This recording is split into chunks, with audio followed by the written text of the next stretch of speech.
Hello everyone, welcome back to my channel which is English decode. दोस्तों, आज फिर से एक नई कहानी लेकर आई हूँ। आज की कहानी बड़ी ही इंटरेस्टिंग है।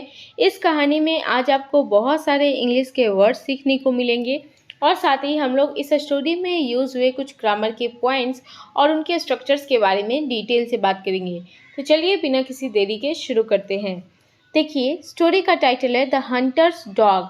हंटर का क्या मतलब होता है? हंटर का मतलब होता है शिकारी।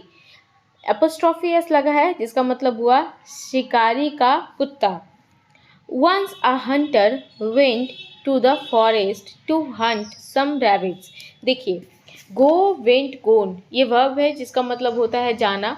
गो वर्ब का फर्स्ट फॉर्म है और वेंट क्या है? सेकेंड फॉर्म है।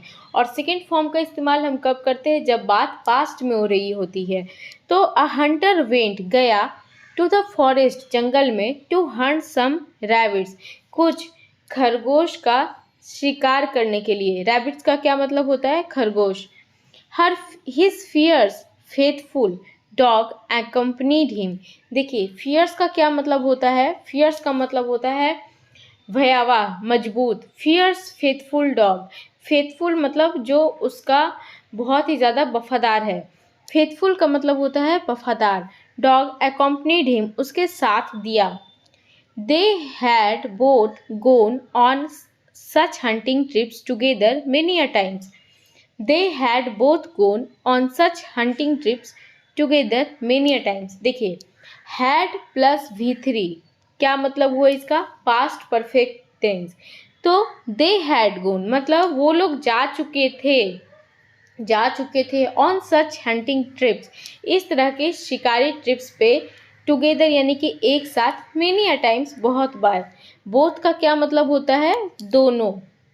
As they passed by a clearing they saw that a snake and a mongoose were having a fierce fight. देखिए, as they passed by a clearing. Clearing का क्या मतलब होता है? सबसे पहले तो ये जानिए। देखिए, क्लियरिंग एक नाउन है जिसका मतलब होता है खुले मैदान। ऐसे मैदान जहाँ पे पेड़ पौधे नहीं हैं उस जगह को क्लियरिंग बोलते हैं। तो as they pass by a clearing जैसे ही उन्होंने खुले मैदान पास किए, दे सॉ उन्होंने देखा, दैट कि अ स्नेक एंड अ मॉन्गूज एक सांप और एक नेवला। मॉन्गूज का मतलब क्या होता है? नेवला। Were having a fierce fight दोनों ही बहुत भयानक तरीके से लड़ रहे थे। फियर्स का मतलब मैंने आपको बताया भयानक, फाइट यानी कि झगड़ा, लड़ाई, वर हैविंग यानी कि past continuous tense. The hunter and his dog watched the bloody fight for a few minutes. शिकारी और उसके कुत्ते ने भयानक लड़ाई, ब्लडी लड़ाई कुछ मिनट्स तक देखा। Sometimes the poisonous snake would raise his head and strike at the mongoose। Sometimes कुछ समय द पॉइजनस स्नेक जहरीला सांप वुड रेज हिज हेड अपने सिर को उठाता था या उठाया करता था, and strike at the mongoose और mongoose पे अटैक करता था, हमला करता था। देखिए, स्ट्राइक एक वर्ड है जिसका मतलब होता है, एक वर्ब है जिसका मतलब क्या होता है? हमला करना, और अटैक इसका सिनोनिम है। तो आप स्ट्राइक की जगह अटैक वर्ड का भी इस्तेमाल कर सकते हैं। एट अदर टाइम्स दूसरे ही समय या फिर कुछ समय के बाद ही, द mongoose नेवला वुड बाइट करता, काटता द स्नेक सांप को। At the other times the mongoose would bite the snake. At the other times दूसरे ही समय, द mongoose नेवला वुड बाइट द स्नेक सांप को काटता, बाइट यानी कि काटना। As the fight grew fierce इसका मतलब हुआ जैसे ही झगड़ा और ज़्यादा भयानक हुआ और ज़्यादा बढ़ा, the Hunter thought of stopping it. Hunter यानी कि शिकारी, थॉट यानी कि सोचना। तो शिकारी ने उसे रोकने के लिए सोचा। किसे रोकने के लिए सोचा? फाइट को। So he aimed his gun and shot the mongoose dead. देखिए, एम्ड हिज गन मतलब क्या होता है? निशाना लगाना। गन यानी कि बंदूक, तो बंदूक का निशाना लगाया, एम किया, and shot the mongoose dead और mongoose को, नेवला को, डेड यानी कि मार दिया। शॉट शॉट यानी कि गोली मार के मार दिया। Then the hunter sent his dog to get the dead mongoose। अब देखिए, देन तब द हंटर सेंट, हंटर ने यानी कि शिकारी ने भेजा अपने कुत्ते को टू गेट लाने के लिए डेड mongoose, मरे हुए mongoose को, मरे हुए नेवले को। द डॉग ओबेड, ओबेड का क्या मतलब होता है? आज्ञा मांगना, आज्ञा मानना, OBEY, ओबे। और ये स्टोरी पास्ट में है, इसलिए यहाँ पे ओबे का सेकेंड फॉर्म का इस्तेमाल किया गया है, ओबेड। द डॉग ओबेड, कुत्ता माना, क्या माना? हिज मास्टर, अपने मालिक की बात। And ran to the spot, spot उस जगह को कहते हैं, स्पॉट का मतलब क्या होता है? स्पॉट का मतलब होता है जगह। तो रैन टू द स्पॉट यानी स्पॉट पे पहुंचा। कौन से स्पॉट पे पहुंचा? जहाँ पे डेड mongoose था। The mongoose bloody and motionless body ले on the ground.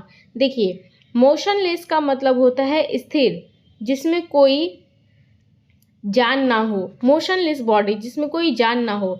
mongoose bloody यानी कि खून से लथपथ बॉडी, और मोशनलेस बॉडी यानी कि स्थिर बॉडी। ले ऑन द ग्राउंड यानी कि जमीन पे पड़ी हुई थी। ले ऑन द ग्राउंड यानी कि जमीन पे पड़ी हुई थी। Just as the dog picked the dead mongoose in his mouth, just as यानी कि जैसे ही, द डॉग पिक्ड, डॉग ने पकड़ा, उठाया, पिक करने का क्या मतलब? पकड़ना या उठाना। द डेड mongoose, मरे हुए नेवले को, इन हिज माउथ, अपने मुंह में।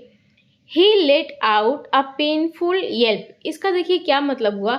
Late out a painful yelp का मतलब हुआ दर्द के मारे चिल्लाना, दर्द के मारे चिल्लाना। एल्प का क्या मतलब होता है? एल्प का मतलब होता है चीख निकलना या चिल्लाना।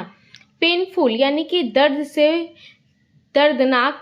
लेट आउट मतलब चिल्लाना, दर्द के मारे चिल्लाना।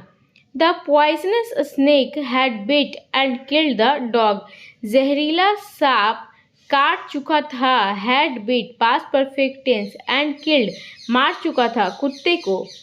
द रिग्रेटफुल हंटर थॉट, अब देखिए, रिग्रेटफुल यानी कि अफसोस में, हंटर ने सोचा, thought, I was wrong to kill the mongoose, मैं गलत था mongoose को मारने के लिए।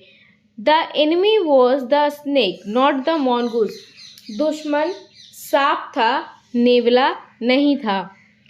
अब देखिए यहाँ पे ये जो सेंटेंस है, I was wrong to kill the mongoose, मैंने mongoose को मारकर गलती की। तो ये जो स्ट्रक्चर है, इस स्ट्रक्चर पे आप बहुत सारे सेंटेंसेस बना सकते हैं।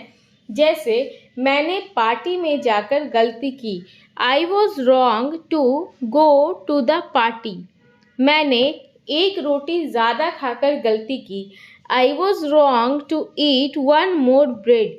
तो इस तरीके से आई वॉज रॉन्ग का इस्तेमाल करके और उसके बाद टू प्लस V1 का इस्तेमाल करके आप बहुत सारे सेंटेंसेस इस स्ट्रक्चर पर बना सकते हैं। तो दोस्तों, यदि आज की स्टोरी आपको अच्छी लगी हो, कुछ सीखने को मिली हो, तो प्लीज़ मेरे चैनल को सब्सक्राइब कीजिएगा, अपने दोस्तों को इस वीडियो को शेयर कीजिएगा। आज के लिए बस इतना ही, मिलते हैं नेक्स्ट वीडियो में।